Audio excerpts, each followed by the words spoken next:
I think one of probably the most influential albums for me would be Lateralis by Tool. I accidentally bought it at Tower Records because I thought the artwork looked cool, and I think since then that's kind of led me along a road of buying albums because of the music rather than the artwork, but that was definitely an introduction to prog as a genre for me.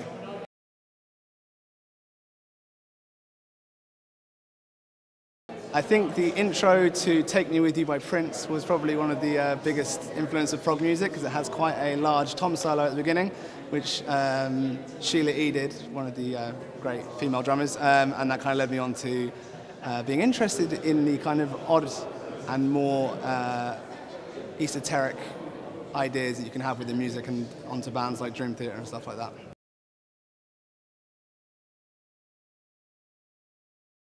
I think that the idea of progressive music has changed quite a lot, especially with the kind of advent of the internet and whatnot. It basically encompasses a much wider spectrum of music, whereas maybe during the kind of 70s it was within the idea of rock, I suppose, whereas since then, obviously, they've laid foundations for what progressive music is now. You still find bands that, you know, fall within that genre, don't necessarily sound anything alike. So, you know, a band like Carnival, who are a progressive rock band, Between the Buried and Me, who are a progressive metal band, and they don't really have any kind of similarities at all, apart from, I suppose, a mindset of how they go about making their music.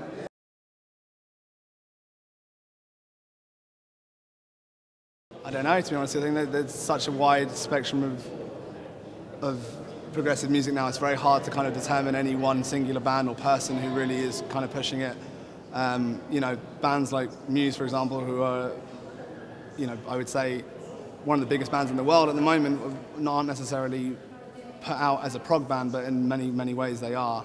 I don't know if they'd necessarily consider themselves that either, but I think it just basically depends on what you listen to and what you know, rather than necessarily any one person being the figure head of the movement.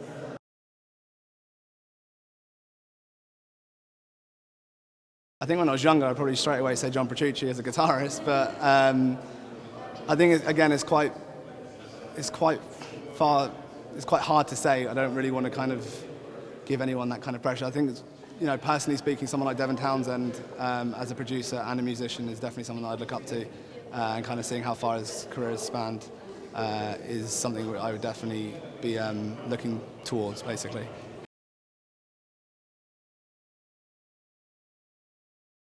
Haircuts, shoes, and facial hair.